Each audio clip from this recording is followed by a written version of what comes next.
దిబుచిలో night spend చేసిన తర్వాత ఉదయం లేసి మళ్ళీ మా ట్రెక్ని కొనసాగిస్తున్నాం. మా గైడ్ దినేష్ మా టీం మెంబర్స్కి ఏదో ఎక్స్ప్లెయిన్ చేసి చెప్తున్నాడు. నెక్స్ట్ మనం వెళ్ళబోయే చోటు దింగ్బూచే. సో ఈ దింగ్బూచే మేమున్న దగ్గర నుంచి 9 కిలోమీటర్ల దూరంలో ఉందని, అక్కడికి మామూలుగా మనం ఏ ప్రాబ్లం లేకుండా వెళ్ళగలిగితే 8 గంటల్లో చేరుకోవచ్చు. ఇంకొక విషయం ఆయన ఏం చెప్తున్నాడంటే, ఇప్పుడు మనం 4,500 మీటర్లకి వెళ్తున్నాము. సో 4410 మీటర్స్ ఎత్తుకి మనం చేరుకోబోతున్నాము. సో కాస్త మనం మెంటల్గా మనల్ని మనం మోటివేట్ చేసుకుంటూ, తొందరపడకుండా, ఎవరితోనూ కాంపిటీషన్లా పెట్టుకొని ఎవరు ముందు వెళ్తారో అని లేకుండా ఓపిక్గా మనం అడుగులో అడుగు వేసుకుంటూ వెళ్ళాలి అని చెప్తున్నాడు. మీకు ఒకవేళ కాకపోయినప్పటికీ, ఒకవేళ మీకు అలసటగా అనిపించినా, కళ్ళు తిరిగినట్టు అనిపించినా, మీరు పక్కన కాస్త రెస్ట్ తీసుకొని మీరు మెల్లగా మీ పోర్టర్స్కి చెప్పి వాళ్ళని కూడా మీతో పాటే ఉంచుకొని మెల్లగా రండి అని చెప్తున్నాడు.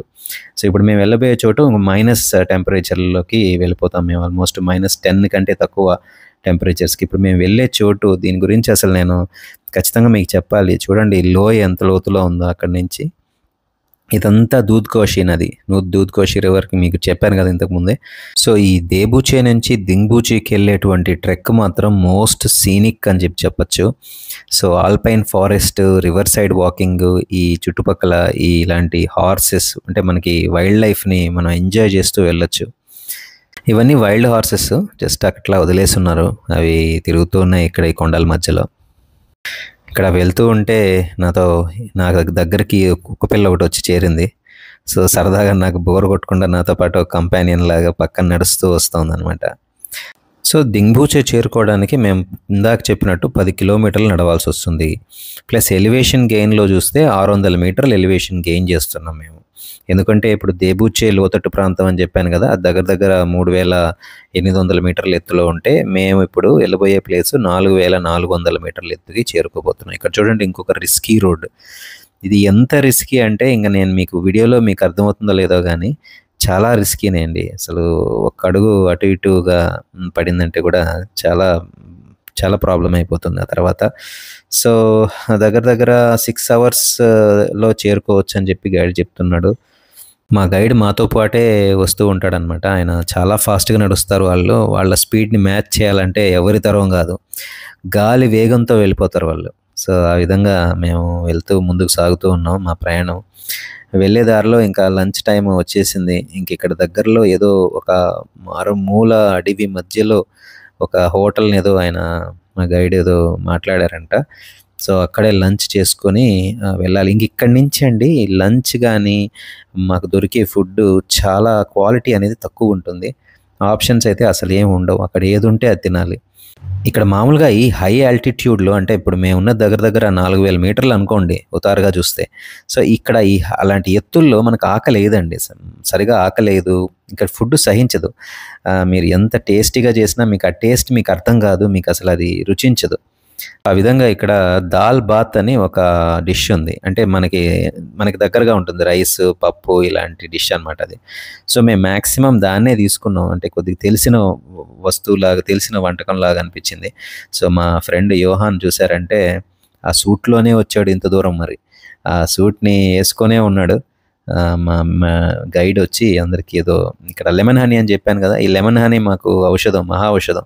సో మొదటి రోజు నుంచి చివరి రోజు వరకు లెమన్ హనీ మీదనే మేము చాలా గడిపాం. అంటే అది జలుబు అవి రాకుండా మన ఇమ్యూనిటీని కూడా బాగా బూస్ట్ చేస్తుంది. సో ఇప్పుడు చూడండి ఈ హోటల్ ఎంత సింపుల్ కన్స్ట్రక్షన్ చూడండి. ఏం లేదు, రేకులు పైన వేసేసారు అంతే. ఇంకా చెక్క డోర్లు అవన్నీ పెట్టేసి ఇక్కడ ఉన్న వస్తువులతో వాళ్ళు ఈ ఫుడ్ సిద్ధం చేసి మాకు వడ్డిస్తున్నారు. అందరం ఒకరినొకరు కలుసుకోవడం సంతోషంగా అనిపించింది. ఒకరితో ఒకరు మాట్లాడుకుంటూ ఉన్నాం. సో ఇక మొదలుపెట్టాము. భోంచేసుకున్నాక చేసుకున్నాక ఈ ఐస్ కనపడడం మొదలైంది. సో ఇక్కడ ఐస్ అంటే దీనిలో రిస్క్ ఏంటంటే చెప్పనా, ఇక్కడ స్లిప్ అవుతుంది, చాలా విపరీతంగా స్లిప్ అవుతుంది. అలా మాటల్లోనే దింగ్బూచే చేరుకునేసాం. రూమ్కి వెళ్ళి వస్తువులన్నీ రూమ్లో పెట్టేసి ఇక్కడ దింగ్బూచేలో కెఫే హిమాలయన్ అని చెప్పి ఒక ఫేమస్ బేకరీ ఉందంట. సో ఇది 4410 మీటర్లు ఎత్తు కదా. ఇక్కడ మా ఫ్రెండ్ చాయ్ తమాష్ చేస్తున్నాడు, నేనే ఈ హోటల్ ఓనర్ని, మీరు టికెట్ తీసుకోవాలి ఇక్కడ అని చెప్పి సరదాగా చేస్తున్నాడు. సో ఎంటర్ అవుతున్నాం ఈ బేకరీలోకి. ఇది ఒక బేకరీ, చూడండి ఇది రియల్ యాక్ హెడ్ అండి. ఇది రియల్ యాక్ హెడ్ ఇక్కడ డిస్ప్లే చేశారు. బేకరీ కెఫే అని చెప్పేసి. సో లోపలికి ఎంటర్ అవుదాం. చాలా కంఫర్టబుల్గా కోజీగా అనిపించింది. ఇక్కడికి ఎంటర్ అయిన వెంటనే చలి నుంచి కంప్లీట్ ప్రొటెక్షన్ అనమాట. ఇక్కడ అన్ని ఫోటో ఫ్రేమ్స్ అవన్నీ పెట్టున్నారు ఇక్కడ. సో ఇక్కడ ఒక ఎగ్జిబిషన్ కూడా ఉంది, చిన్న మ్యూజియంలా కూడా అని చెప్పొచ్చు దీన్ని. ఇక్కడ sir Edmund Hillary the first person to climb Mount Everest 1953లో చేశారని చెప్పాను కదా. సో ఆయన వాడినటువంటి వస్తువులు, ఆయన ట్రెక్కింగ్ గియర్ అంతా కూడా ఇక్కడ ఎగ్జిబిట్స్ లాగా పెట్టారు. సో చాలా హిస్టరీ ఉంది ఈ బేకరీకి. సో ఫైర్ ప్లేస్ దగ్గర కాసేపు ఆగి కాస్త కాళ్ళు చేతులు బాగా ఫ్రీ చేసుకున్న తర్వాత వచ్చి చూస్తున్నాయి. చూడండి, ఆయన వాడిన హెల్మెట్లు, ఆయన వాడిన షూస్, పాత్రలు ఇవన్నీ ఇక్కడ డిస్ప్లే చేస్తున్నాయి. రియల్గానే ఎడ్మండ్ హిలరీ వాడినటివి. సో ఈ హోటల్ వచ్చి ఒక ఫ్యామిలీ రన్ చేస్తుంది, వాళ్ళ తరతరాలు వాళ్ళ తాతల కాలం నుంచి రన్ చేస్తుంది. సో మౌంట్ ఎవరెస్ట్ ఎక్స్పెడిషన్లో వాడినటువంటి హెల్మెట్స్ అవన్నీ ఇక్కడ డిస్ప్లే చేస్తున్నారు. సో ఇక్కడ ఈ కెఫే హిమాలయన్లో ఏంటంటే ఫుడ్ కానీ బేకరీ ఐటమ్స్ కానీ చాలా చాలా టేస్టీగా ఉంటాయని చెప్పి మా గైడ్ మాకు చెప్పారు. అంటే మేము ఆల్మోస్ట్ ఈ ఫుడ్ మిస్ అయిపోయాం కదా, ఈ పేస్ట్రీస్ అని కానీ బేకరీ ఐటమ్స్ అన్నీ మేము కంప్లీట్గా మిస్ అవుతున్నాం. కాబట్టి ఇది ఎడ్మండ్ హిలరీ వాడినటువంటి మగ్ చూపిస్తున్నారు డిస్ప్లేలో పెట్టి. సో ఈ హోటల్ ఓనర్ వాళ్ళ తాతకి అప్పుడు ఆయన ఇచ్చారంట, అప్పటి నుంచే ఉందంట ఈ బేకరీ. ఆ టైం నుంచి అంటే 1950ల నుంచే ఇక్కడ ఈ బేకరీ ఒక చిన్న బేకరీ అంట ఆ రోజుల్లో. మెల్లగా దాన్ని వీళ్ళ జనరేషన్స్ అన్నీ అలానే కంటిన్యూ చేసి దాన్ని నిలబెట్టుకొని అలానే కాపాడుకొని వస్తున్నారు. సో ఇక్కడికి వచ్చి ఇక్కడ కేక్ తిన్నాను, ఒకటి చిన్న పేస్ట్రీ, అసలు ప్రాణం వచ్చినట్టు అనిపించింది. ఇక్కడ ఫొటోస్ అన్నీ డిస్ప్లే చేస్తున్నారు. ఇక్కడ ఈ కెఫే ఓనర్ వాళ్ళ గ్రాండ్ ఫాదర్ వచ్చి సర్ ఎడ్మండ్ హిలరీతోనూ తర్వాత షెర్పా టెన్జింగ్ నార్కేతో చాలా క్లోజ్గా వర్క్ చేసేవాళ్ళంట ఆ రోజుల్లో. సో కాబట్టి వాళ్ళు వాడినటువంటి మౌంటైన్ గియర్ అంటే ఈ ట్రెక్కింగ్ గియర్ అంతా కూడా ఇక్కడ డిస్ప్లేలో పెట్టడం జరిగింది. మనం చూడొచ్చు, చాలా హిస్టరీ ఉంది ఈ కెఫేకి. ఇక్కడ మీరు ఎంత తక్కువ అన్నా ఒక్కొక్కరికి 1000 రూపీస్ వరకు ఖర్చు అవుతుంది. మీరు తీసుకునే వస్తువుల మీద ఆధారపడి ఉంటుంది కూడా. చాలా రోజుల తర్వాత ఈ పేస్ట్రీస్, ఈ బేకరీ ఐటమ్స్ కనిపించే లోపల మా టీం వాళ్ళందరిలో ఒక కొత్త ఉత్సాహం, సంతోషాన్ని నేను చూశాను. అందరూ వెళ్ళి ఆర్డర్ పెట్టుకొని ఏమేం కావాలో కడుపు నిండా తిన్నాము. సో చూడండి, ఇక్కడున్న pastries, walnut cakes, carrot cakes అని తర్వాత పఫ్స్, ఇవన్నీ మేము చూసే ఒక వారం 10 రోజులు కావస్తుందన్న కాబట్టి అందరికీ సంతోషం పట్టలేకపోయాం అందరం. ఇక్కడ మరొక విషయం ఏంటంటే ఇక్కడ వైఫై చాలా తక్కువకే లభించింది. మామూలుగా మేము 1000 రూపీస్కి రీఛార్జ్ చేసుకోవాలి ఇంటర్నెట్ కావాలంటే, వైఫై కార్డ్ అని అమ్ముతారు.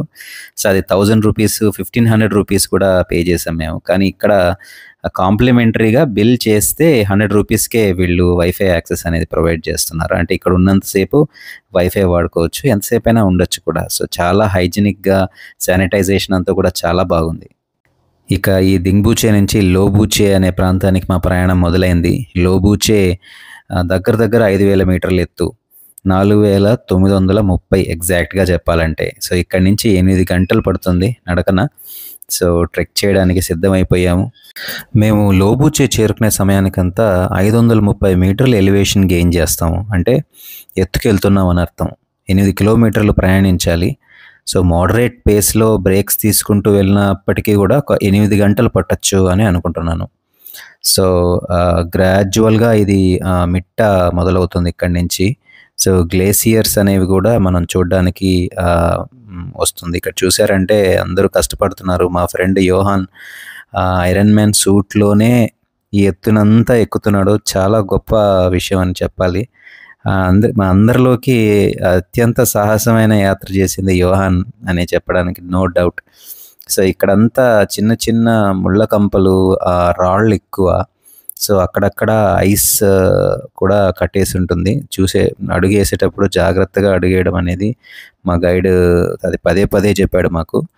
ఇక చూస్తే దూద్కోషి నది మీకు చెప్పాను కదా, దూద్కోషి నది అక్కడ చూడండి, ఐస్ దిబ్బలు, ఐస్ కట్టేసి మొత్తం మా దారిలో కూడా ఐస్ని మేము ఎక్కువ చూసాము. సో ఆన్ ద వేలో భోజనానికి ఇక్కడ తుక్లా అనే ఒక ప్లేస్లో ఆగాము. ఇక్కడ ఒకే ఒక్క టీ హౌస్ ఉంది. సో లోపలికి వచ్చి భోంచేసుకున్నాక చేసుకున్నాక బయలుదేరాలి ఇంకా. సో ఇక్కడ మెన్యూ కూడా చాలా లిమిటెడ్ ఐటమ్స్, అన్నీ కూడా లిమిటెడ్గానే ఉంటాయి. సో ఏది ఉంటే దాంతో అడ్జస్ట్ చేసుకొని జస్ట్ మన ఎనర్జీ కోసం అనమాట, అంతే. ఇంకా రుచి అంతా చూడకూడదు. ఇంకా భోంచేసుకొని మా ప్రయాణాన్ని తిరిగి మొదలుపెట్టాము. ఈ తుక్లా నుంచి లోబుచేకి ఈ ప్రయాణం మాత్రం చాలా ఎమోషనల్గా, ఫిజికల్గా చాలా కష్టంగా అనిపించింది. కొన్ని ప్లేసెస్లో అయితే ఇంకా మనం ముందుకు వెళ్ళగలమా, మన వల్ల అవుతుందా అనే ప్రశ్నలు కూడా తలెత్తాయి. సో ఎందుకు ఆ విధంగా అంటే, ఇక్కడ ఉన్నటువంటి ఈ చల్ల గాలులు ఆల్మోస్ట్ ఒక్కసారి గాలి తోలిందంటే మొహం అంతా, చర్మం అంతా పగిలిపోయి ఇబ్బంది పెట్టేస్తాయి. ప్లస్ ఆక్సిజన్ కూడా అంతంత మాత్రమే. ఇక్కడ ఆక్సిజన్ పూర్తిగా అందడం లేదు. మొత్తం రాళ్ళు ఇంకొకటి. సో ఈ రాళ్ళలో కొద్దిగా స్కిడ్ అయినా కూడా యాంకిల్ ఇంజరీ అవుతుంది. సో ఈ రాకీ విండీ టెరైన్ కాబట్టి చాలా ఛాలెంజింగ్ అనిపించింది. ఇక్కడ గాలి కూడా చాలా చాలా థిన్గా ఉంటుంది. సో మెల్లగా వెళ్తేనే, ఫ్రీక్వెంట్గా బ్రేక్స్ తీసుకొని వెళ్ళగలిగితేనే ఆక్సిజన్ అంది క్షేమంగా వెళ్ళగలడానికి అవకాశం ఉంటుంది. సో వెళ్ళే దారిలో ఇక్కడ ఎవరెస్ట్ మెమోరియల్స్ అని చెప్పి కూడా ఒక ప్లేస్ని మేము చేరుకుంటాము. అది మీకు చూపిస్తాను.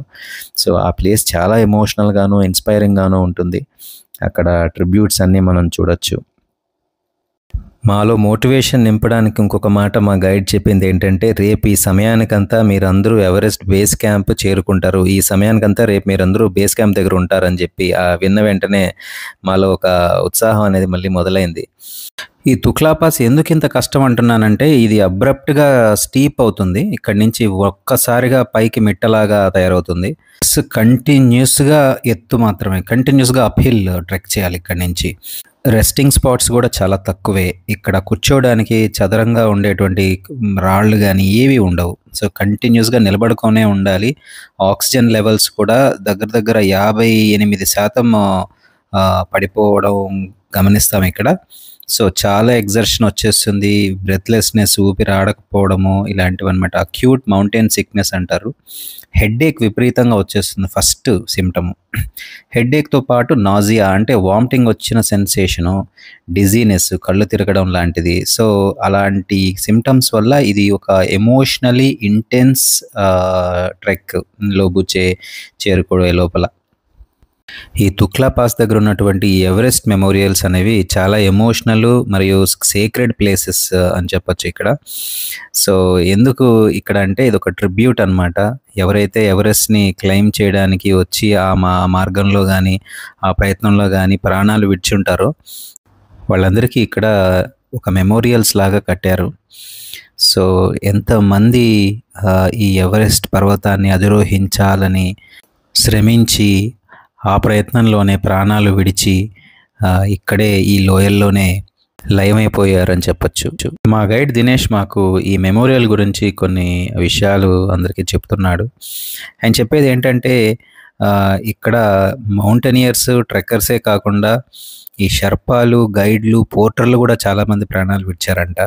సో వాళ్ళని గుర్తు చేసుకునేదానికి కూడా వాళ్ళకు కూడా మెమోరియల్స్ ఇక్కడ కట్టారంట. చాలా ఫేమస్ క్లైంబర్స్ అయినటువంటి స్కాట్ ఫిషర్, రాబ్ హాల్, బాబు చిరీ షర్పా ఇలాంటి వాళ్ళకు కూడా ఇండివిజువల్ మెమోరియల్స్ని ఇక్కడ కట్టారంట. అయితే నేను మా గైడ్ని అడిగాను, ఎందుకు ఈ రాళ్ళు ఒకదాని మీద ఒకటి పెట్టి ఈ విధంగా చేస్తున్నారు, దాని పర్పస్ ఏంటి అని అడిగితే, అదొక స్పిరిచువల్ ప్రాక్టీస్ అంట.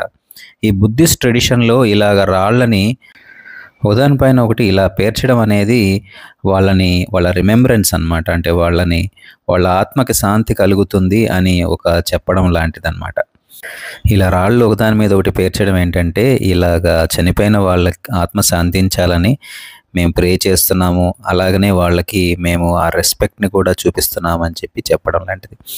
దారిలో మెమోరియల్ చూసుకొని వెళ్తూ ఉండగా ఇక్కడ దారి పక్కన ఏదో పడిపోయినట్లుగా అనిపించింది. దగ్గరికి వెళ్ళి చూస్తే అదొక ఎయిర్ క్రాఫ్ట్ కూలిపోయి ఇక్కడ శిథిలం అయిపోయింది. సో దాన్ని వాళ్ళు కప్పేశారు. ఈ పార్ట్స్ అన్నిటినీ కూడా ఐ థింక్ పక్కకి జరిపి పెట్టారు. ఇంకా క్లీన్ చేయడము, దీన్ని తీసి వేయడం అనేది ఉండదు, ఇంక అక్కడే ఉండిపోవాల్సిందే అది. ఈవెన్ ఎవరెస్ట్ పైన సమిట్కి వెళ్ళిన వాళ్ళ శవాలు కూడా అక్కడనే వదిలేసి వచ్చేస్తారు. మీలో తెలుసో లేదో, వాళ్ళని కిందకి తీసుకురావడం అనేది జరగదు. సో ఆ విధంగా ఇది చాలా ప్రమాదకరమైనటువంటి ట్రెక్, అంత సులభతరం కాదు, ప్రాణాలతో చెలగాటం ఆడేటువంటి ఆ విషయం అని చెప్పచ్చు. లోబుచేకి చేరుకునేసాం. సో లోబుచే చెప్పినట్లుగా దగ్గర దగ్గర 5,000 మీటర్ల ఎత్తుకు మేము ఇప్పుడు చేరుకున్నాం అఫీషియల్గా. ఇక్కడ పర్మనెంట్గా బతికే వాళ్ళ పాపులేషన్ చూసుకుంటే ఇది 50 మంది కంటే ఎక్కువ, 50 ఫ్యామిలీస్ కంటే ఎక్కువ లేవు ఇక్కడ. సో వీళ్ళందరూ కూడా సీజనల్ వర్కర్స్, లాడ్జ్ ఓనర్స్, గైడ్లు, పోర్టర్లు, ఇలా టూరిజంకి సంబంధించిన పనులు చేసుకుంటూ వాళ్ళు జీవనాన్ని కొనసాగిస్తారు. సో ఇక్కడ దగ్గర దగ్గర ఒక 5 లాడ్జ్లు లేదా టీ హౌస్లు ఉన్నాయి. సో 5 లేదా 6 ఉండొచ్చు. సో మొబైల్ నెట్వర్క్ అనేది పూర్తిగా ఉండదు. మీరు ఇంటికి ఫోన్ చేయాలనుకుంటే కూడా ఇంటర్నెట్ కార్డు రీఛార్జ్ చేసుకొని వాట్సాప్ కాల్ లేకపోతే అలాంటివి చేయాలి. అది కూడా నెట్వర్క్ స్పీడ్ అనేది ఎక్కువ ఉండదు ఇక్కడ. ఎలక్ట్రిసిటీ కూడా ఇక్కడ కొరత. సో మేము చెక్ ఇన్ చేస్తున్న హోటల్ ఇదే. సో లోపలికి ఎంటర్ అవుతున్నాము. మా రూమ్ ఆల్రెడీ అలొకేట్ చేసేసారు గైడ్. సో చూపిస్తున్నాడు పోర్టరు. అయితే రూమ్కి వెళ్ళడానికి ముందు ఈ రెస్టారెంట్ అంటే టీ హౌస్కి వెళ్ళి ఏదైనా భోజనం చేసుకున్న తర్వాత వెళ్తే బాగుంటుంది అని చెప్పి అనుకున్నాం. ఇక్కడ డే టైంలో నేను చెప్పినట్లు 0 డిగ్రీ సెంటిగ్రేడు లేదా అప్పుడప్పుడు -4, -5 డిగ్రీ సెంటిగ్రేడ్ టెంపరేచర్ నమోదవుతుంది. అలాగే మా ఫ్రెండ్ యోహాన్, అతని ఎక్స్పీరియన్స్ అడుగుతున్నాను, నువ్వు ఎలాగా చేయగలుగుతున్నావు బాబు, అసలు ఈ సూట్ వేసుకొని మేము మామూలుగా నడవాలంటేనే కావడం లేదు, నువ్వు మళ్ళీ ఇది ఒక సూట్ కూడా వేసుకున్నావు, అసలు చాలా గొప్ప అంటే చెప్తున్నాడు. అక్కడక్కడ అతని వల్ల కాలేదంట. కొన్ని దగ్గరలో అతను కూర్చునేసి చాలా రెస్ట్ తీసుకొని మెల్లగా నడిచాడంట. అయితే ఎందుకు చేస్తున్నావు ఇదంటే డోషే మస్కులర్ డిస్ట్రోఫీ అని చెప్పి ఆ జబ్బు గురించి అవేర్నెస్ క్రియేట్ చేయడానికి చేస్తున్నాను అని చెప్పి అన్నాడు. ఇతని కంప్లీట్ ట్రెక్ అంతా స్పాన్సర్ చేశారంట. మలేషియన్లో ఏవో కొన్ని ఆర్గనైజేషన్స్ స్పాన్సర్ చేశాయంట అతనికి. లోబుచిలో మేము ఉన్న హోటల్ పేరు ఆక్సిజన్ హోటల్ అని చెప్పి అక్కడ చూపిస్తున్నా చూడండి. చాలా బాగుండింది ఫెసిలిటీస్ అన్నీ కూడా. ఇంకొక సర్ప్రైజింగ్ విషయం ఏంటంటే ఫుడ్ చాలా టేస్టీగా అనిపించింది. ఇప్పుడు వరకు తిన్న ఫుడ్ అన్నిట్లోకి ఈ లోబుచిలో ఉండే రెస్టారెంట్ నాకు చాలా నచ్చింది. సో ప్రయాణం మొదలైంది. గోరక్షేప్ ఆల్మోస్ట్ ఎవరెస్ట్ బేస్ క్యాంప్కి రీచ్ అయిపోయినట్లే. గోరక్షేపే చివరి చెక్ పాయింట్, కానీ దారి మామూలుగా లేదు. చాలా చాలా చాలా ఛాలెంజింగ్గా ఉంది. ఆక్సిజన్ శాతం రాత్రి మా గైడ్ అందరికీ పల్స్ ఆక్సిమీటర్ పెట్టి చెక్ చేశాడు. అందరికీ ఇంచుమించు 85లు 80లు, కొంతమందికి అయితే 75, 76 కూడా వచ్చింది. సో అలాగా ఒకరికి చాలా తక్కువ ఆక్సిజన్ ఉండడం వల్ల వాళ్ళని వెనక్కి పంపించేయాల్సిన అవసరం కూడా వచ్చింది. అంటే వెళ్ళాల్సిందే అనమాట, లేదని చెప్పకూడదు. నేను నేను కంటిన్యూ చేస్తానని చెప్తే ఒప్పుకోరు గైడ్స్, చాలా స్ట్రిక్ట్గా ఉంటారు. కండిషన్ బాగలేదు, ఆక్సిజన్ తక్కువగా ఉంది అంటే వెంటనే వాళ్ళని వెనక్కి పంపించేస్తారు. మీరు ఎంత ఏడ్చినా, మీరు ఎంత బాధపడినా, నేను డబ్బులు ఖర్చు పెట్టాను, ఇప్పుడు నా డబ్బులంతా వేస్ట్ అయిపోతుంది అని ఎలా చెప్పినా కూడా మిమ్మల్ని వెనక్కి పంపించేయాల్సిందే. సో ఆ విధంగా చాలా కష్టపడ్డాము ఇక్కడి నుంచి గోరక్షేప్ చేరుకోవడానికి. ఎలా చేసామో తెలీదు, సాధించాము. గోరక్షేప్ చేరుకున్నాం. ఇక్కడ కీ చూడండి, ఈ చెక్కకి రూమ్ నంబర్ రాసి దానికి ఒక దారం కట్టి ఇచ్చా. ఇక్కడ ఉండేది ఒకే ఒక హోటల్ మాత్రమే, ఇంకా వేరేది ఏమి ఉండదు. ఈ గోరక్షేప్లో రూమ్స్ చాలా దారుణంగా ఉంటాయి. ఇక్కడ మీ కనీస అవసరాలు కూడా తీర్చుకోవడానికి సదుపాయం ఉండదు. టాయిలెట్స్ అయితే అత్యంత దారుణంగా ఉంటాయి. సారీ మీకు ఇది చూపిస్తున్నా, ఎందుకంటే మా సిచ్యువేషన్ మీకు అర్థం కావాలని చెప్పి చూపిస్తున్నాను. సో ఇక్కడ వాటర్ అంతా కూడా ఐస్ గడ్డ కట్టేసి ఉంటుంది అనమాట. అసలు చేయి పెడితే చేయి కూడా గడ్డ కట్టేస్తుంది. నేను జస్ట్ ఈ వీడియో కోసం అని చెప్పి మీకు చూపించడానికి దానిలో చూపిస్తున్నాను. ఇక్కడ రాత్రి ఎలా గడిచిందో తెలీదు. దేవుడి దయ వల్ల బతికి పెట్టగట్టి మార్నింగ్ అందరం, మా టీం అందరం ఫైనల్ డెస్టినేషన్ అయినటువంటి ఎవరెస్ట్ బేస్ క్యాంప్కి బయలుదేరాం. ఇక్కడి నుంచి ఎవరెస్ట్ బేస్ క్యాంప్ కేవలం 3.5 కిలోమీటరే, కానీ 4 గంటలు, 3.5 నుంచి 4 గంటలు పడుతుంది. 200 మీటర్ల ఎలివేషన్ కూడా గెయిన్ చేయాలి. సో ఈ గోరక్షేప్ గురించి ఇంకొన్ని విషయాలు మీకు చెప్పాలి. ఇక్కడ మెడికల్ సపోర్ట్ అనేది ఉండదు. సో మీకు ఏదైనా జరిగితే కూడా హెలికాప్టర్ రెస్క్యూ మాత్రమే దారి. హెలికాప్టర్లో మిమ్మల్ని కిందకు తీసుకెళ్ళి అక్కడనే మీకు వైద్యం అనేది అందించాల్సిందే. ఇంకొకటి, ఈ గోరక్షేప్ రాకీ గ్లేషియర్ టెరైన్ అంటారు దీన్ని. అంటే ఇక్కడ మనం ఉండేది ఇప్పుడు ఈ కంప్లీట్ ఊరంతా కూడా ఒక ఐస్ మీద ఉంది, అంటే గ్లాసియర్ అంటారు కదా. సో ఈ గ్లాసియర్ మీద నడిచేటప్పుడు చాలా స్లిప్పరీగా ఉంటుంది. ఇక్కడ ఆక్సిజన్ కూడా చాలా చాలా తక్కువ ఉంటుంది, 50% తక్కువ ఉంటుంది కిందతో కంపేర్ చేసుకుంటే. దారి కూడా అనీవెన్గా ఉండడము, చాలా పదునైన రాళ్ళు, కదులుతున్నటువంటి కొన్ని రాళ్ళు అయితే దొల్లి పైన పడేటటువంటి ప్రమాదం కూడా ఉంది. ఇంకా చలి గురించి చెప్పాల్సిన అవసరమే లేదు, విపరీతమైన చలి. ఆ రోజు చలి -18 డిగ్రీల సెంటిగ్రేడ్, అంటే విపరీతమైన టెంపరేచర్. అది బతకడానికి అనువైన ప్రదేశం కాదు. ఇక్కడ నేను అడుగుపెట్టినప్పటి నుంచి నాకు అక్కడ నేనేదో మార్స్లోనో లేక చంద్రమండలంలో ఉన్నానా అనే ఫీలింగ్ కలిగింది. ఇక్కడ చూస్తున్న ఈ రాళ్ళని కానీ ఈ పరిసరాలు, అసలు ఇది భూమేనా అన్న ఫీలింగ్ని మీకు ఎవరికైనా తీసుకురావాల్సిందే. అంతటి విచిత్రమైనటువంటి ల్యాండ్స్కేప్ ఇది. ఇక్కడ అవలాంచ్లు కూడా తరచూ వస్తూ ఉంటాయంట. అవలాంచ్ అంటే మంచు తుఫాను. సో ఒక్కసారిగా మంచు మీదకొచ్చి పడి ఈ గొరక్ షేప్లో ఉన్న హోటల్స్ని వీటన్నిటినీ ధ్వంసం చేస్తుందంట. సో ఇప్పుడు మనం నడుస్తున్నది కుంబు గ్లేసియర్ అంటారు దీన్ని. ఇది నేపాల్లోనే అతి పెద్ద గ్లేసియర్గా పిలుస్తారు. ఇది 17 కిలోమీటర్ల వరకు సాగుతుంది. 1953లో sir Edmund Hillary Tenzing Norgay తీసుకున్న రూట్ కూడా ఇదే. కాబట్టి దీనికి చాలా హిస్టారికల్ సిగ్నిఫికెన్స్ ఉంది. అప్పటి నుంచి కొన్ని లక్షల మంది ట్రెక్కర్స్ ఈ రూటే తీసుకుని ఈబీసీకి చేరుకుంటారు. ఈబీసీ నుంచి ఎవరెస్ట్ అమాంతం పైకి కూడా ట్రెక్ చేసి చూడండి, అక్కడంతా ఐస్ గడ్డగట్టి, అదే గ్లేసియర్ అన్నాను కదా. సో మట్టి పైన ఉన్నప్పటికీ కూడా, అంటే మీరు అనిపించవచ్చు ఇప్పుడు మీరు నడుస్తుంది మట్టి పైనే కదా, రాళ్ల పైనే కదా అంటే, దాని కింద ఉండేదంతా ఐసే. సో ఐస్ పైన ఈ రాళ్ళు మట్టి ఇలాగా ఉంటాయి, కానీ కింద అడుగు భాగంలో ఉండేదంతా ఐసే. ఒక్కసారి మీరు ఆ మట్టిని బాగా జరిపి లేదా తవ్వారంటే మీ కింద అంతా ఉండేదే ఐసే. ఏప్రిల్ మే ఇది వచ్చి క్లైంబింగ్ సీజన్ అంటారు. సో ఇక్కడ ఈ ఈబీసీ అంతా టెంట్లతో నిండిపోతుంది. సమ్మిట్ చేయడానికి ఇక్కడికి చాలా దేశాల నుంచి వచ్చి ఎక్స్పెడిషన్ చేస్తారు ఇక్కడ. కానీ ఇప్పుడు ఆఫ్ సీజన్ కాబట్టి చాలా క్వైట్గా, చాలా ప్రశాంతంగా ఉన్నట్లు అనిపిస్తుంది. కానీ చలి విపరీతంగా ఉంది, ఎందుకంటే నవంబర్ అనేది యూజువల్గానే వింటర్ అని చెప్తారు. సో ఇక్కడ చాలా హార్ష్ క్లైమేట్ ఉంటుంది. కానీ ఇక్కడ నవంబర్ డిసెంబర్లో మంచు మాత్రం పడదు, ఏప్రిల్ మేలోనే మంచు పడుతుంది. సో సీజన్స్ కూడా ఇక్కడ కొద్దిగా వ్యత్యాసంగా వింతగా ఉంటాయి. అసలు ఈ గ్లేసియర్ అంటే ఎలా ఫామ్ అవుతుందో చెప్తాను మీకు ఇప్పుడు. ఇలాంటి మంచు కొండల్లో తరచూ స్నో పడి సంవత్సరం తర్వాత సంవత్సరం ఆ స్నో అంతా ప్రెస్ అయిపోతుంది.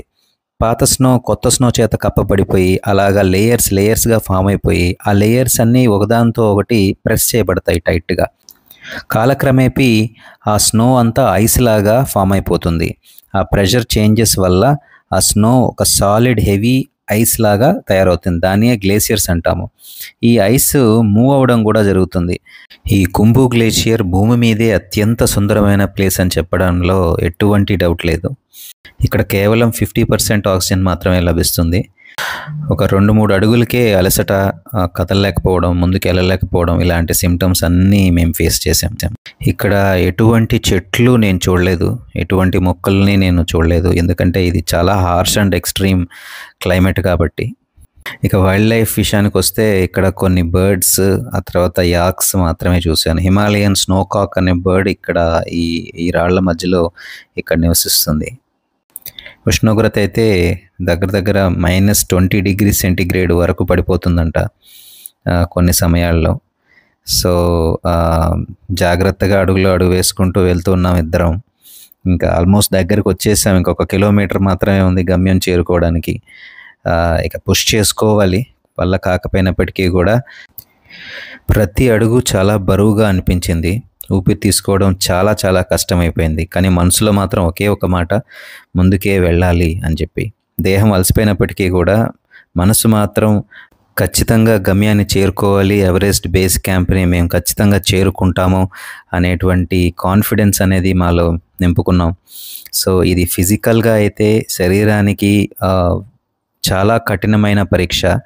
అయితే ఇంకొక విషయం, ఇది శరీరానికి మాత్రమే కాదు, మనోస్థైర్యానికి, సెల్ఫ్ కాన్ఫిడెన్స్కి, మీ గురించి మీరు ఎలాగా అనుకుంటున్నారు, మీ గురించి ఉన్న ఇమేజ్ మీకు ఏంటి అనే ఒక విషయాన్ని కూడా పరీక్షిస్తుంది. ఇక్కడ ఊపిరి తీసుకోవడం అనేది ప్రతి సెకండ్కి ఒక పోరాటంలాగా మారిపోయింది. కాళ్ళు చాలా బరువెక్కిపోయాయి, గుండె వేగం 100 బీట్స్ పర్ సెకండ్ కంటే ఎక్కువ ఉంది. ఒకటే అనిపిస్తుంది, where there is a will there is a way. మనం చెయ్యాలి, సాధించాలనే దృఢ సంకల్పం మనకి గట్టిగా ఉన్నప్పుడు ఖచ్చితంగా మనం దాన్ని సాధించవచ్చు. ఈ కుంభు గ్లేషియర్ కాలక్రమేపీ కరిగిపోవడాన్ని మనం గమనించవచ్చు. ఇది గ్లోబల్ వార్మింగ్ వల్లే జరుగుతుంది ఇది. సో దీనికి ఒకంతు మనం అందరం కూడా రెస్పాన్సిబులే. ఎక్కడో మేము మా సిటీలో కార్లు వాడతాము, లేకపోతే ఫ్యాక్టరీలో నుంచి స్మోక్, పొల్యూషన్ ఇవన్నీ చేస్తాము. అది ఇక్కడికి వస్తుందా అంటే అవును, అదంతా ఇక్కడికి చేరుతుంది సైలెంట్గా హీట్ రూపంలో. సో మనం అందరము ఈ గ్లోబల్ సిస్టంలో భాగమే. ఎన్నో వేల ఏళ్ల కిందటి మంచు ఇది, కానీ ఇప్పుడు మెల్లగా కరిగిపోతుంది. ఇది ఇక్కడ నివసించే ప్రజల వల్ల కంటే మన వల్లే అని చెప్పాలి. మనం నగరాల్లో ఉపయోగించేటువంటి ఇంధనాలు, మన డైలీ జీవనశైలి, మన సౌకర్యాల కోసం చేసుకునే ఇతరితర ఇన్వెన్షన్స్ ఇవన్నీ ఇక్కడి మంచును కరిగిస్తున్నాయనే మాట వాస్తవం, మనం ఒప్పుకోవాల్సిందే. ఇది కేవలం నేపాల్ సమస్య మాత్రమే కాదు, ఇది మన భూమి మొత్తానికి ఒక హెచ్చరిక. ఈ మంచు కరిగి అందులో ఈ నీరంతా కొండల మధ్య చెరువుల్లాగా పోయి నిలుస్తుంది. ఆ చెరువులు ఒక్కసారిగా పగిలి లక్షల లీటర్ల నీరు ఓ వర్షపు వరదలాగా ఊపిరి తీసుకోకుండా పోటెత్తుతుంది. అప్పుడు గ్రామాలు, వంతెనలు, మార్గాలు అన్ని క్షణాల్లో మాయమైపోతాయి. వాటినే గ్లేసియర్ లేక్ అవుట్బర్స్ట్ ఫ్లడ్ అంటాము, GLOF అంటాము. అంతేకాదు, దీనివల్ల సముద్ర మట్టం పెరిగి తీర ప్రాంత నగరాల్లో కూడా నీటిలో మునిగిపోయే ప్రమాదం ఉంది. ఇక్కడ మా గైడ్తో ఈ విషయం గురించి మాట్లాడుతున్నప్పుడు నేను ఒకటి అడిగాను. సో అయితే మనం ఏం చేయాలి, దీన్ని మనం సిచ్యువేషన్ని బెటర్ చేయడానికి అని అడిగితే, మన లైఫ్ స్టైల్ని మార్చుకోవాలి, అలాగా మనం మన భూమిని రక్షించుకోవచ్చు అని చెప్పారు. చిన్న చిన్న మార్పులు చేసుకుంటే పెద్ద భవిష్యత్తును కల్పించిన వాళ్ళం అవుతాం అని చెప్పారు. అంటే ఎలాంటివి అంటే ఎక్కువ నడవడము, బస్సులు, సైకిళ్ళు ఇవి వాడడము, ఎలక్ట్రిసిటీని చాలా జాగ్రత్తగా వాడుకోవడం, వేస్ట్ చేయకుండా, ప్లాస్టిక్ వాడకం ఎంత వీలైతే అంత తగ్గించేయడము, ఇలాంటివి చేయడం అనేది చాలా మంచిది. చెట్లు నాటడం అనేది చాలా అత్యంత గొప్ప పనిగా చెప్పారు నాకు. సో ఈ కుంభు గ్లేసియర్ ఇంకొకటి వరల్డ్స్ హైయెస్ట్ గ్లేసియర్గా చెప్తారు. ఇది క్రమేపీ కదులుతూ ఉంటుందంట. ఒక రోజులో 30 నుంచి 60 సెంటీమీటర్లు వరకు ఇది కదులుతుందని చెప్పారు. ఇక్కడ ఉన్నటువంటి ఐస్ కూడా ప్రతి సంవత్సరం 1 మీటర్ వరకు పలసబడిపోతుంది అని చెప్పి అన్నారు, క్లైమేటికల్ చేంజ్ వల్ల. అయితే ఈ ఎవరెస్ట్ బేస్ క్యాంప్లో ఎవరెస్ట్ సమ్మిట్ చేసేవాళ్ళు ఎవరైతే ఉంటారో, సమ్మిట్ అంటే ఏం లేదండి, ఎవరెస్ట్ పర్వతం పై వరకు చేరుకునేవాళ్ళు. సో వాళ్ళు ఇక్కడ కొన్ని రోజుల వరకు ఇక్కడే ఉండి ఈ బేస్ క్యాంప్లోనే టెంట్స్ వేసుకొని ఇక్కడే ఉండి ఆ ఆల్టిట్యూడ్కి అక్లమటైజ్ అవుతారు, అంటే అలవాటు పడతారు. అది వాళ్ళకి చాలా ఇంపార్టెంట్. అలాగే వాళ్ళు తెచ్చుకున్నటువంటి ఆక్సిజన్ ట్యాంక్స్, రోప్స్, ల్యాడర్స్ ఇవన్నీ కూడా టెస్ట్ చేసుకొని నీట్గా ప్యాక్ చేసి పెట్టుకుంటారు. క్లైంబింగ్ సీజన్లో అయితే ఈ ప్రదేశం అంతా మినీ కలర్ఫుల్ టెంట్ సిటీ లాగా ఉంటుంది. కొన్ని వందల టెంట్లు లైనప్ అయిపోతాయి ఇక్కడంతా. ఈ బేస్ క్యాంప్ దగ్గర కూడా సమిట్కి వెళ్ళి అక్కడ చనిపోయిన వాళ్ళ మెమోరియల్స్, ష్రైన్స్ అవన్నీ కూడా చూసుకోవచ్చు. అయితే ఈ బీసీ ఎందుకు అంత ముఖ్యమైనదంటే, ఇక్కడ గ్లేసియాలజిస్టులు, జియాలజిస్టులు, క్లైమేట్ సైంటిస్టులు ఈ ఏరియాని క్షుణ్ణంగా స్టడీ చేస్తారు ఈ గ్లోబల్ వార్మింగ్ని ట్రాక్ చేయడం కోసం అని చెప్పి. అలాగే షర్పాలు, ఇక్కడ లోకల్ బుద్ధిస్టులు అందరూ కూడా ఇక్కడ పూజలు చేస్తారు ఈబీసీ దగ్గర. వాళ్ళు ఎవరెస్ట్ని ఎక్కే ముందు ఇక్కడ పూజలు అవన్నీ చేసి ఆ తర్వాతనే వాళ్ళు ట్రెక్ని ప్రారంభిస్తారు. మరొక విషయం ఏంటంటే, ఇక్కడ ఎవరెస్ట్ బేస్ క్యాంప్ దగ్గర యూవీ రేడియేషన్ అనేది చాలా చాలా ఎక్కువగా ఉంటుంది మామూలు ప్రదేశాల కంటే కూడా. ఈ అట్మాస్ఫియర్ అనేది ఇక్కడ చాలా థిన్గా ఉండడం వల్ల, చాలా ఎత్తైన ప్రదేశం వల్ల ఇక్కడ ఆ యూవీ రేస్ని, ఆ హార్మ్ఫుల్ యూవీ రేస్ని ఫిల్టర్ చేయదు మన అట్మాస్ఫియర్. ఎందుకంటే మనం సూర్యుడికి చాలా దగ్గరగా ఉంటాం కాబట్టి ఇంటెన్సిటీ అనేది 10 నుంచి 12% పెరుగుతుంది. సో ఆ యూవీ రేడియేషన్ వల్ల ఇక్కడ సన్బర్న్ అని అవుతుంది. అంటే ముక్కు, చెంపలు, పెదాలు, చెవులు ఇవన్నీ కూడా బాగా కాలిపోయిన విధంగా అయిపోతాయి. సో ఈ యూవీ రేస్కి ఓవర్ ఎక్స్పోజర్ వల్ల ఇమ్యూన్ సిస్టమ్ కూడా చాలా దెబ్బతింటుంది. చాలా వరకు ఇక్కడ ఛాలెంజెస్ అనేవి చాలా ఎక్కువగానే ఉంటాయి. కానీ సాహసయాత్ర అంటే ఇంక వీటినన్నిటిని అనుభవించి అధిగమించి వెళ్ళడమే కదా. ప్రతి సీజన్లోనూ చాలామందికి హై ఆల్టిట్యూడ్ పల్మనరీ ఎడెమా అని చెప్పి వాళ్ళ లంగ్స్లో ఫ్లూయిడ్ బిల్డప్ అయిపోతుంది. సో దానివల్ల చాలా లైఫ్ థ్రెటనింగ్, అది చనిపోవడం కూడా జరుగుతుంది. సో హేప్ అంటారు దాన్ని. సో దాని బారిన కూడా చాలామంది ట్రెక్కర్స్, ఎక్స్పీరియన్స్ లేని వాళ్ళు, సరిగా ట్రైనింగ్ తీసుకోకుండా వచ్చిన వాళ్ళు దాని బారిన పడి ప్రాణాలు కోల్పోవడం కూడా జరుగుతూ ఉంటుంది. ఇక హైపోథర్మియా, ఫ్రాస్ట్ బైట్ ఇలాంటివి అయితే చాలా సాధారణమే. సో వాటి నుంచి కూడా తప్పించుకుంటూ తగినన్ని నీళ్లు తాగుతూ వెళ్ళాలి. మా గైడ్ కూడా అదే మాకు ఇన్స్ట్రక్షన్ ఇచ్చాడు. వీలైనంత వరకు నీళ్లు తాగమని చెప్పి ప్రతి 5 నిమిషాలకి, కుదిరితే లేకపోతే ఒక 10 నిమిషాలకి, 15 నిమిషాలకి ఒకసారి వాటర్ తాగుతూ డీహైడ్రేషన్ నుంచి తప్పించుకోమని చెప్పాడు మాకు. ఆల్టిట్యూడ్ ఇండ్యూస్డ్ మూడ్ స్వింగ్స్ కూడా చాలా మందిలో ఇక్కడ చూస్తుంటాము. ఏమవుతుందంటే వాళ్ళలో ఒక మెంటల్గా వాళ్ళు మారిపోవడాన్ని గమనిస్తాం అన్నమాట. వాళ్ళు చాలా ఇరిటబుల్గా, డిప్రెషన్కి లోనయ్యి, ప్యానిక్ అటాక్స్ ఇవన్నీ వచ్చి కొద్దిగా వింతగా ప్రవర్తిస్తూ ఉంటారు. కానీ అది లోతట్టు ప్రాంతానికి వెళ్ళి ఒక 2-3 రోజుల్లో నయమైపోతుందని చెప్పారు. సో మా ఫ్రెండ్ యోహాన్ ఎవరైతే ఐరన్ మ్యాన్ సూట్ వేసుకొని మాతో పాటు వచ్చాడో అతనికి కూడా ఈ ఆల్టిట్యూడ్ ఇండ్యూస్డ్ మూడ్ స్వింగ్స్ అనేవి వచ్చాయి. అతను చాలా వింతగా ప్రవర్తించి కొన్ని ఏవేవో మాట్లాడి ఇలాగా ప్రవర్తించాడు. భయపడ్డాం అందరం, ఏమైనా అయ్యిందేమో తనకని. కానీ కిందకి చేరుకున్నాక ఒక 2-3 డేస్కి అంతా నయమైపోయి వచ్చి మా అందరితో కూడా అతని ఆ ఎక్స్పీరియన్స్ని షేర్ చేసుకున్నాడు. ఇక్కడ గోరక్షేప్లో ఫుడ్ పాయిజనింగ్ అనేది సర్వసాధారణం అండి. ఇక్కడ ఫుడ్ ప్యూర్గా ఉండదు, నీట్గా ఉండదు. ఇక నాన్ వెజిటేరియన్ తినేవాళ్ళైతే ఇంకా ఆల్మోస్ట్ సమస్యను కొని తెచ్చుకోవడం లాంటిదే. ఈవెన్ వెజిటేబుల్స్ కూడా కుళ్ళిపోయినవి, చెడిపోయినవి చాలా వరకు వాడతారు. ఫుడ్ అనేది అసలు అది చెప్పలేము, అంత కష్టతరంగా ఉంటుంది. సో ఫుడ్ పాయిజన్ అయిన వాళ్ళకి స్టమక్ ఇన్ఫెక్షన్స్, ఈ డయేరియా, వామిటింగ్ అనేవి కూడా చాలా మందిలో చూశాను నేను. ఈవెన్ మా గ్రూప్లో కూడా ఒక 4 వరకు ఆ డయేరియా, వామిటింగ్ బారిన పడ్డారు. దురదృష్టవశాత్తు ఎవరికైనా ఇబ్బంది అయిపోయి, సిక్ అయిపోయి ఇక్కడి నుంచి హెలికాప్టర్ రెస్క్యూ చేయాలంటే మాత్రం చాలా చాలా ఎక్స్పెన్సివ్ అండి. $4,000 to $5,000 అవుతాయి. అంటే దగ్గర 3.5 to 4 lakhs ఖర్చు అవుతుంది హెలికాప్టర్ రెస్క్యూకి. దేవుడి దయ వల్ల మాకు ఎటువంటి ఇబ్బంది మా టీంలో ఎవరికి కలగలేదు. ఒక్క అమ్మాయికి మాత్రం సిక్నెస్, ఆల్టిట్యూడ్ సిక్నెస్ ఎక్కువ అయిపోవడం వల్ల తను హార్స్ తీసుకొని వచ్చేసింది ఇక్కడ వరకు. హార్స్ ఫెసిలిటీ కూడా ఉంది గోరక్షేప్ నుంచి ఎవరెస్ట్ బేస్ క్యాంప్కి. సో నేను చెప్తున్నాను ఇక్కడ వీడియోలో, నామ్చే బజార్లో ఆల్మోస్ట్ కుప్పకూలిపోయి ఇంకా ఇంటికి వెళ్ళిపోవాలా అనే పరిస్థితి నుంచి నా వైఫ్ చాలా రికవర్ అయ్యి ధైర్యాన్ని కూడగట్టుకొని పూర్తిగా గైడ్ సజెషన్స్, నా సజెషన్స్ అన్నీ ఫాలో అవుతూ ఇంకా నాతో పాటే మెల్లగా అడుగులు అడుగేసుకుంటా అలాగే పై వరకు చేరుకుంది. చాలా గొప్ప విషయమే. ఎదురు చూస్తూ నడిచిన ఈ మార్గం అంతా ఈ రాయి ముందు నిల్చొని మాటలు రావడం లేదు. నవ్వుల్లో కన్నీళ్ళు, మిక్స్డ్ ఎమోషన్స్ అన్నీ కలిసి అసలు చాలా ఎమోషనల్గా ఫీల్ అయిపోయాను. ఈ రాయి పైన ఎక్కి మన త్రివర్ణ పతాకాన్ని గాలిలో ఎగరవేస్తుంటే, సారే జహా సే అచ్చా హిందూ సితా హమారా హమారా, హమ్ బుల్బులే హే ఇస్కి ఏ గుల్ సితా హమారా, ఆ క్షణాలు నేను మర్చిపోలేను. ఎంతో ఎమోషనల్ అయిపోయేసి గూస్ బంప్స్ వచ్చేసాయి.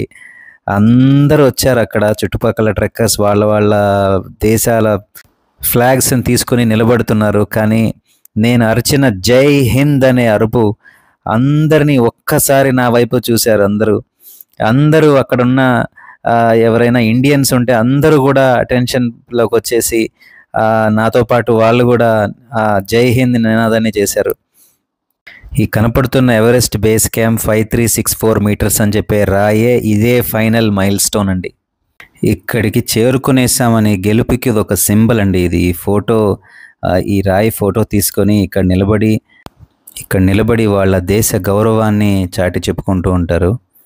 సో ఇలాగనే ఐర్లాండ్ నుంచి, బ్రిటన్ నుంచి, యుఎస్ నుంచి, వేరే చాలా కంట్రీస్ నుంచి వచ్చి ఇక్కడికి చేరుకుని వాళ్ళ గెలుపుకి చిహ్నంగా ఇక్కడ ఈ రాయి దగ్గరికి నిలబడి చేరుకుంటారు.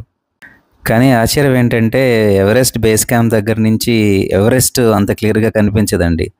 ఎందుకంటే ఇది నూప్సే, లోత్సే అనే 2 పర్వతాల చేత కప్పబడిపోయి ఉంటుంది. కాబట్టి ఇది కొన మాత్రమే, టిప్ మాత్రమే కనపడుతుంది ఎవరెస్ట్ది. మొత్తం మా గ్రూప్ 8 మంది బయలుదేరాము. కానీ 6 మందే చేరుకోగలిగాం. ఇద్దరికి సిక్నెస్ ఎక్కువ అవ్వడం వల్ల వాళ్ళని ఒకరైతే హెలికాప్టర్ తీసుకొని కిందకి వెళ్ళిపోయారు. ఇంకొకరినైతే ఇక్కడ దగ్గరలోని హాస్పిటల్లో జాయిన్ చేసి చికిత్స అందిస్తూ ఉన్నారు. సో చాలా ప్రమాదకరమైనటువంటి లైఫ్ థ్రెటనింగ్ ట్రెక్ని కంప్లీట్ చేశానని చాలా సంతోషంగా ఉంది. నాతో పాటు నా వైఫ్ ఇద్దరం కూడా ఈ ఈబీసీ ట్రెక్ని విజయవంతంగా పూర్తి చేసిన దానికి చాలా గర్వంగా, చాలా సంతోషంగా, చాలా కృతజ్ఞతాభావం కూడా అందరి మీద, మా గైడ్ మీద కానీ, మా పోర్టర్ రమేష్ కూడా చాలా బాగా చూసుకున్నారు మమ్మల్ని. ఇక్కడ ఫోటోలు తీసుకోవడానికి చాలా సమయం పడుతుంది. ఒకరి తర్వాత ఒకరు లైన్లో నిలబడి తీసుకోవాలి. సో ఆ 2 బొమ్మలు మా పిల్లలు ఇచ్చారు. వాళ్ళు రాలేకపోయారు కాబట్టి వాళ్ళలాగా, అంటే వాళ్ళు వచ్చినట్టు ఫీల్ అవుతాం మేము. ఈ 2 బొమ్మల్ని బేస్ క్యాంప్ రాక్కి చేర్చండి అని చెప్పి మాకు ఇచ్చారు 2 బొమ్మలు. సో ఆ 2 బొమ్మల్ని పట్టుకొని ఇండియా ఫ్లాగ్ పట్టుకొని ఫొటోస్ తీసుకొని చాలా సంతోషాన్ని అనుభవించాం. చెప్పలేని మాటల్లో అసలు ఎందుకు నేను ఈ ఎవరెస్ట్ బేస్ క్యాంప్ ట్రెక్ చేశానంటే నా శక్తి, సహనం, ఆత్మవిశ్వాసాన్ని పరీక్షించుకోవాలనిపించింది. ఈ ప్రయాణం అంతా పర్వతాలను జయించడం కంటే నా లోపల ఉన్న భయాల్ని, వాటిని జయించడమే నాకు ప్రధానంగా అనిపించింది. సో ఇది ఒక సాధారణ యాత్ర అయితే కానే కాదు. ఇది నన్ను నాకే పరిచయం చేసినటువంటి ఒక మార్గం. ఒక్కో అడుగు వేస్తున్నప్పుడు నేను ఎంత బలమైన వాడినో నేనే తెలుసుకుంటూ వచ్చాను.